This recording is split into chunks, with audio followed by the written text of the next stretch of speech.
No, I love that, Edgar. I think that a team is so important. I mean, like if you think about sports, we can't play volleyball, soccer, football without a team, right? Like it's not a Hmm. one-man show. It's a whole team. And it's the same in real estate. I mean, a lot of people do it by themselves, but for me and my personality, I need a team. I need somebody who I can rely on and trust and who are, like I talked about, transparent.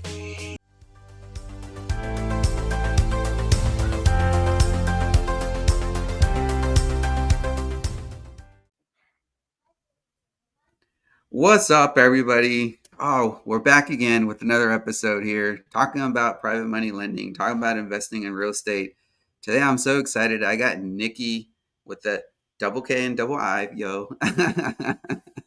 Hey, Nikkii, thank you for being here with me. I'm super grateful for the opportunity to have. I know we've been playing kind of like, hey, let's do it this day, let's do it that way. But thank you for finally making it happen and being here with me today. Thank you, Edgar. It's a privilege to be on here and to be with you. You're awesome. I appreciate this opportunity. Awesome. Thank you. Thank you. Yeah, we met a few months, right? It's been time flies. I want to say 5 months or so back at Squat Up Summit. Yeah, yeah. It was a Yeah, squat. Yeah, in yeah, it April. was at Squat Up, and we sat pretty much front row, sort of front row. We were 2 seats behind. We'll call it front row. It was an amazing experience there for sure. And, we had a great conversation about private money lending, right? And what you were doing in that space. And, I've since then, I've also pivoted into the private money lending space and in the finance space and the real estate investing. So, again, thank you, because this is a valuable type of topic, right? That sometimes gets missed when people talk about real estate investing. There's a lot of conversation about wholesaling and a lot of conversation about fix and flips, right? But very little conversation about how people can put their money to work. Um, so we're gonna talk into that, right? We're just gonna have a conversation as far as what type of deal structures you've been part of, what type of vetting have you done, right? What type of, and then the most important thing, right? What are these projects involved, right? What impacts you're making, right, in communities? So we'll start off with, what was your first PML deal like? Were you originally a PML? Like, did you actually lend your own money, or did you bring other people's money? Start us in that journey. Where were you at? Well, I'll tell you I'll go to PML in a minute, but my very first EMD deal that I did Mm, was, and then I'll go into the PML, but that was my very first deal I had ever done. My son is a realtor and he called me and he said, "Hey mom, I need $1,000." Now that's not very much money, right? Compared to some who put out thousands and thousands of dollars. But he said, "Hey mom, do you have $1,000? I'm closing on a deal on Monday. I need $1,000. Do you have it?" And I said, "Sure." And he said, "I'll pay you 300 on top of your 1,000." And oh I wow. was like, "Well, you're my son, so how about I give you a discount and I'll just charge you 200 on top of my 1,000." And that was on a Friday afternoon, and by Monday, he called me and told me he had my check for not only my 1,000, but $200 on top of it. So that was my very Wow. first, and that was back in March of 2023. And then, I just kind of started, like, being interested in that, as I went along. Um, One of my PML deals, looked at doing a PML, and then my funds got tied up in another deal, the one I really Mm, wanted to do, and then, I ended up helping somebody fund that deal. That was in September of last year, and yeah, so it was very small because I was in I was in, not lending at the time, I was really mm-hmm. investing in other things, and so I wasn't really in the, lending world quite yet. Hmm. Um, but then, one of my very first PML deals, I actually brought somebody to the deal, and, it was a great deal, and, it went great. I actually, um they needed $300,000 for their deal, Hmm. and, I knew that I didn't have the $300,000 at the time, and so I had a connection, that had $300,000, that decided to do this deal. It was a first position, which is awesome, Yeah, right? absolutely. And so they brought in their $300,000, and they did this deal. Excuse me, he funded the deal, and 3 months later, let me think, I gotta make sure I have that right. I think it was 3 months later, they, were had the house on the market, and they sold it soon after, and the people who borrowed the money, they actually made $91,000 Wow. in their deal. So I had a private money lender, right, come in, fund the Mm-hmm. deal, and then, they turned around, fixed the house up, and flipped it, sold it, you know, and made 91,000. So Wow, that's that was one of my awesome. very well, kind of my right in there. I was one of my very first, maybe one of my top 5 that I did right at the beginning, and that Mm-hmm. was an awesome, sweet deal. Um, that was great, and So yeah, go ahead. let me pick and ask a few questions here, right? So amazing, you did your EMD transactional lending with your son. That's so cool. You Yeah. know, and I'm pretty sure, right, from that first deal you did in transactional lending, and then have you done any others after that, or have you pivoted more into the just the capital raising space? I did a small one, but it wasn't a great one. I'll tell Mm. you that right now. But I did do a pivot into capital raising, and I kind of found my tribe. I started raising capital for a group of people that I trusted, and I think Mm, that's really important is to find your tribe or to find those people that you can trust. right. I think that for me and the community that we're involved in is especially when you're doing deals like that, you need to be transparent and have Mm, integrity. So integrity and transparency is what we're about, right? And somebody once told me we're in the people business. right. And so that honesty and transparency is so vitally important. And so yeah, so I kind of switched gears. I did a couple wholesale deals. Mm, When I before I got into Gator, I was doing like a couple wholesale deals and brought in a hard money lender on both of them. Oh, actually, sorry, a private money lender and a hard money lender, and that was a great learning experience for me. Um, absolutely.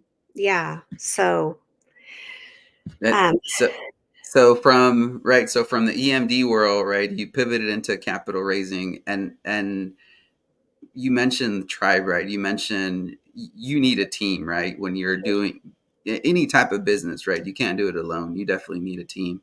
yeah, And can you explain why that is, right? Not just behind, not just the reason that you trust those people, right? And but the reason you need a team, especially when when we're dealing with other people's money, right?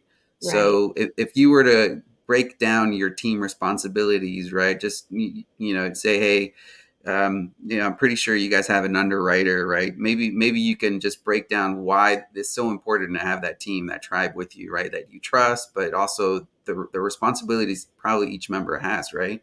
yeah. No, I love that, Edgar. I think that a team is so important. I mean, like if you think about sports, we can't play volleyball, soccer, football without a team, right? Like it's not a Mm-hmm. one man show. It's a whole team. And it's the same in real estate. I mean, a lot of people do it by themselves, but for me and my personality, I need a team. I need somebody who I can rely on and trust and who are, like I talked about, transparent. Mm, And for example, our team consists of a lot of different people in it. It started out just me and my partner, who hmm. was an underwriter. And can I throw names out here?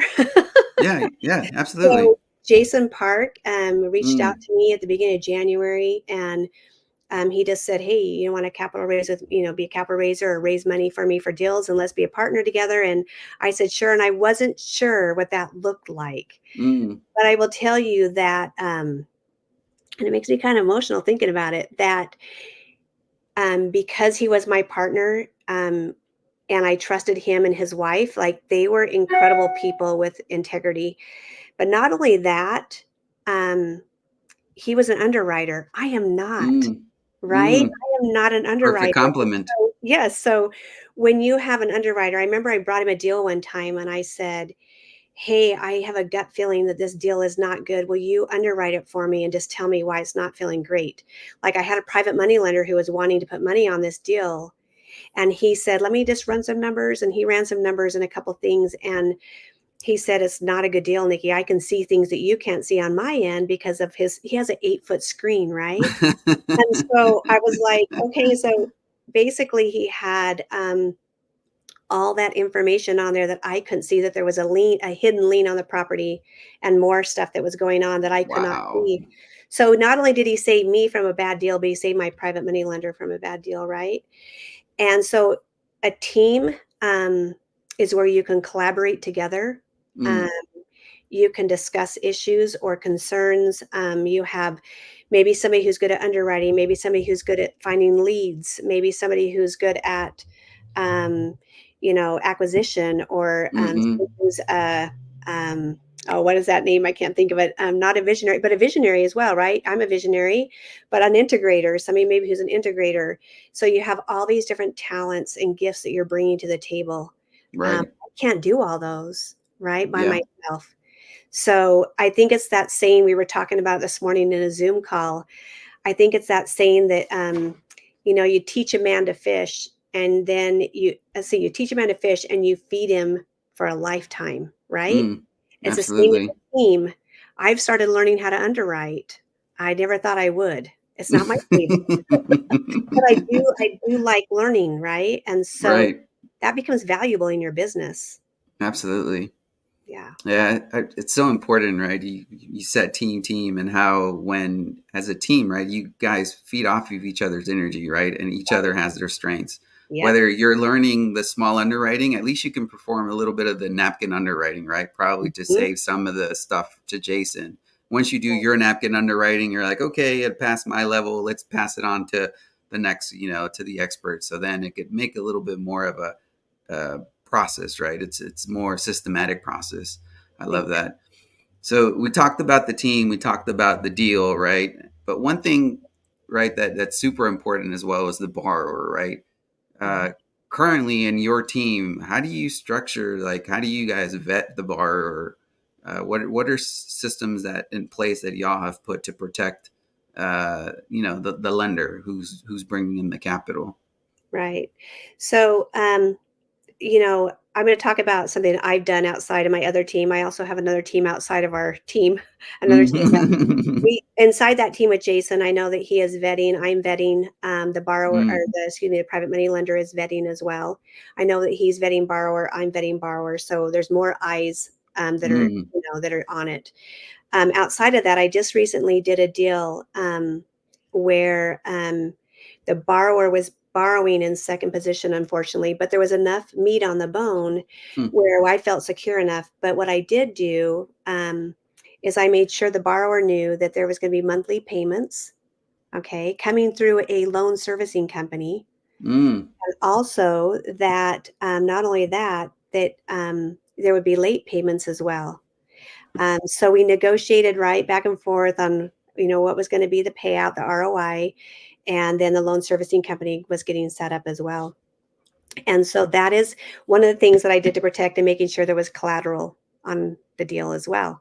So I think Mm. that's really important, especially if you are doing second position, because second position is just too risky. First is like optimal, right? Right. Yeah, absolutely. Yeah, so that's one of the things that I did on the deal that I recently just did. There was actually 3 deals we did, and that's how we structured them, making sure that even the TC was on involved in our emails, in our conversations. Mm. We had a Zoom with our TC, the borrower.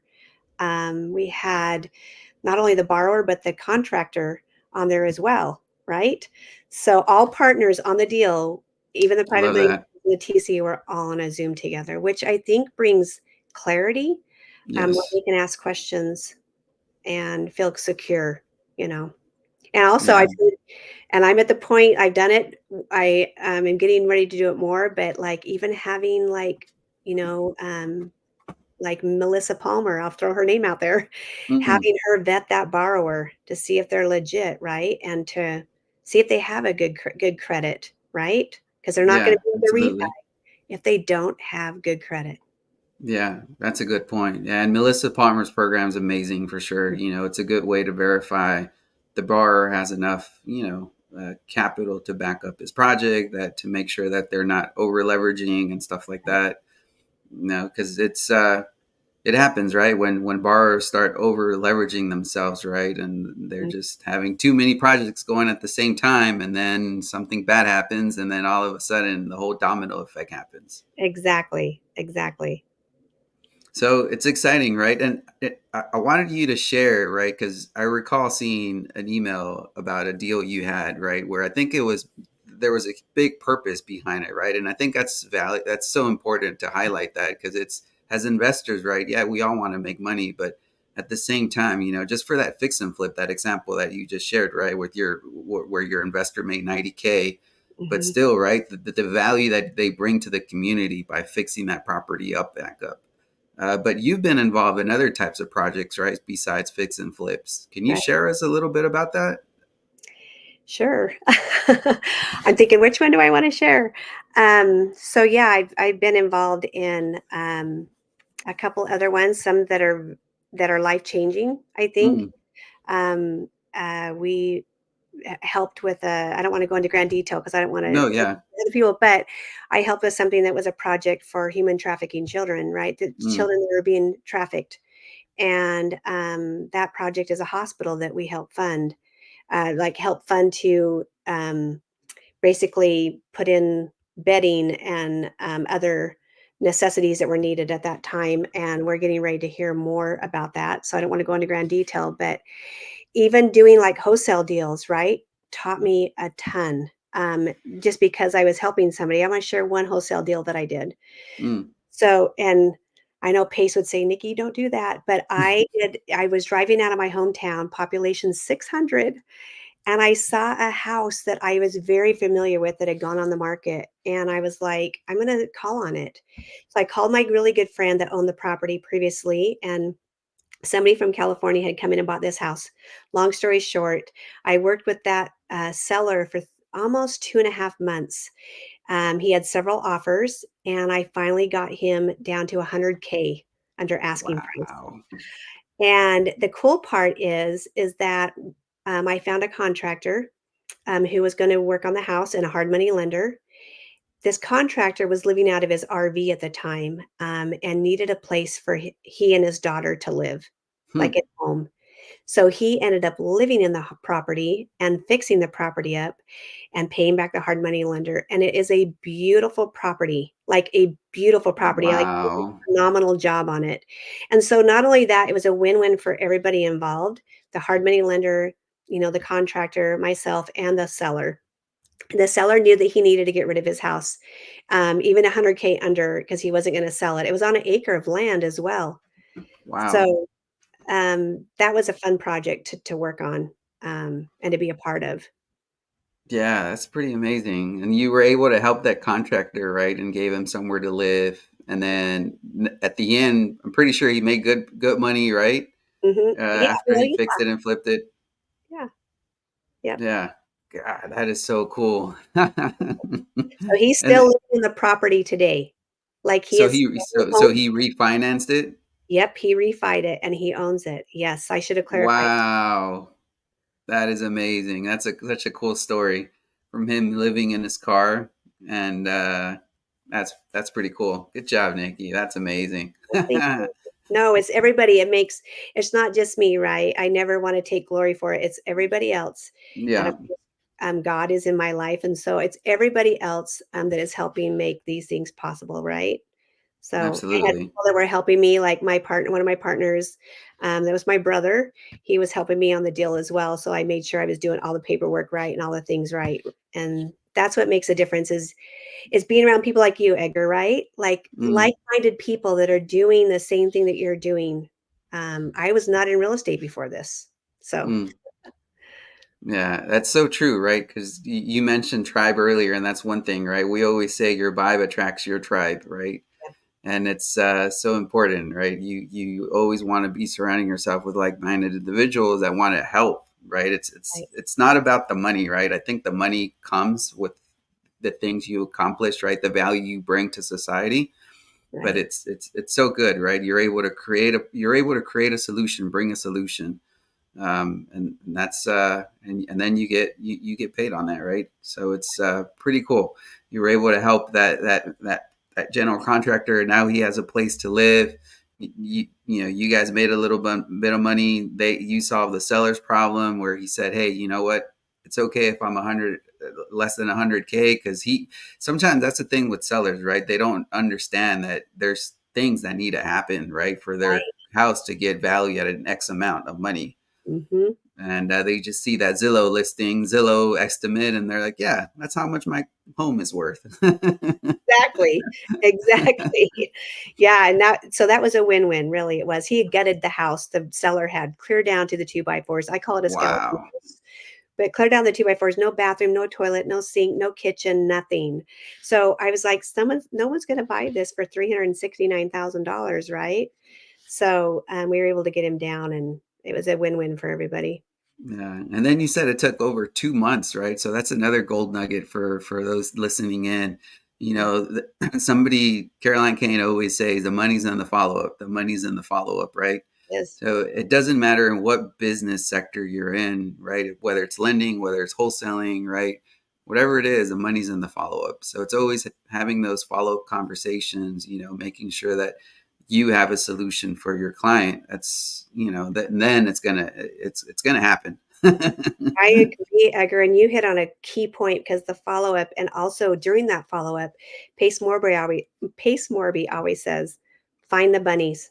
And Mm, that is what I did. I was finding the bunnies, like, his concerns and what he needed, and it gave me that time to build rapport with him as well, and that friendship and that trust, and that's it's so true. The follow-up is key, very key. yeah, I love that.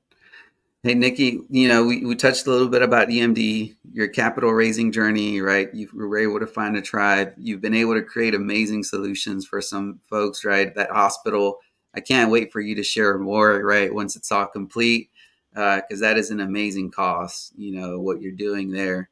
Do you have any other projects currently going on? Along that same line, where do you typically, like, does your team find the deals, and then they say, hey, we have a deal in California, we have a deal, like, is there specific regions that y'all look for opportunities?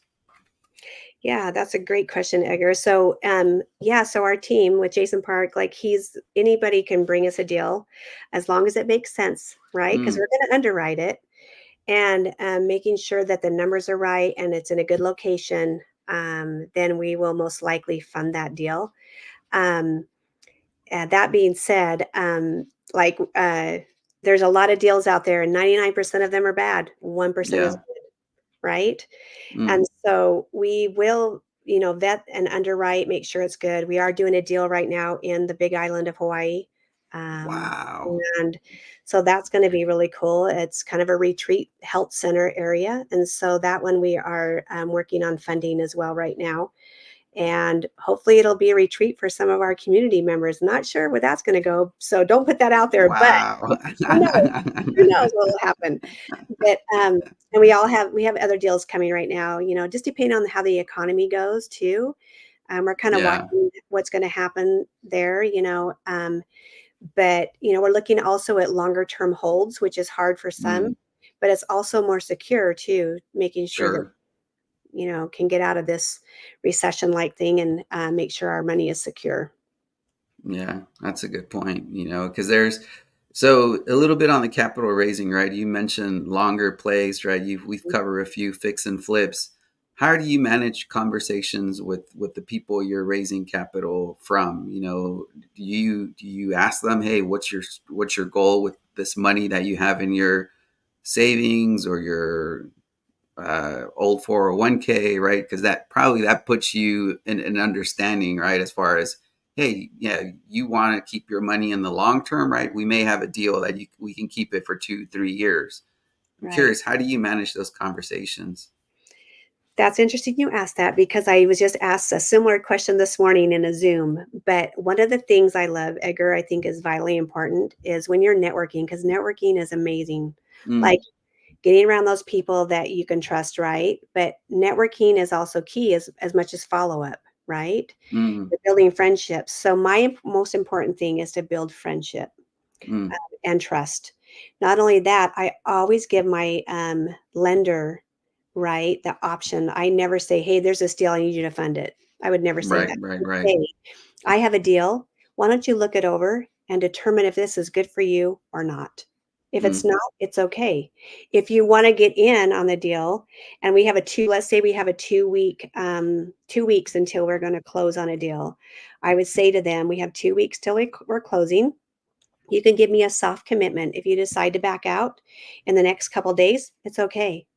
Like right. really in all reality, as Pace always says, the people who have money are king or queen, Mm, right?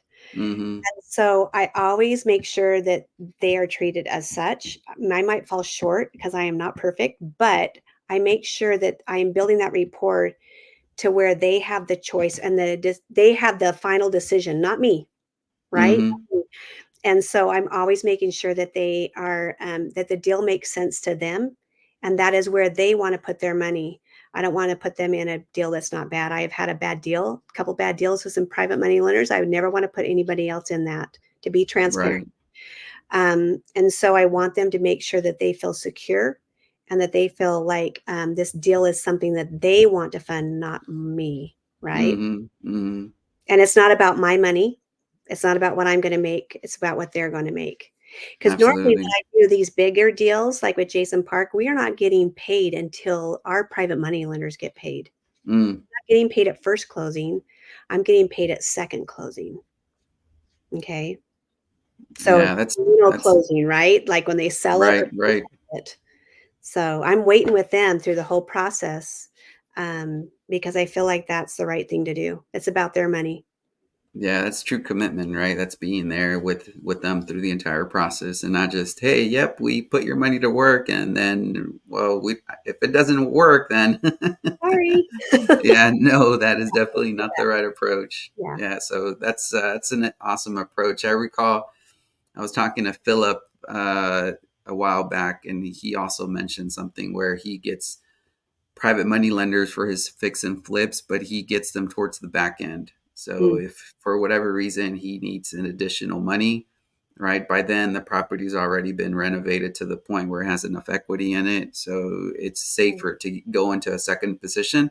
And I hadn't heard of a structure like that, right? Usually fix and flippers are trying to get that gap right at the beginning where there's not enough meat in the bone, right? Then the risk is super high.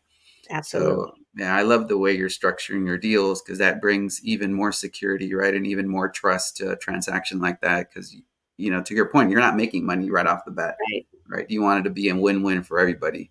And Yeah. if something happens, right, you're going to be there and hopefully be able to guide them right through whatever situation it is and be able to recoup their money.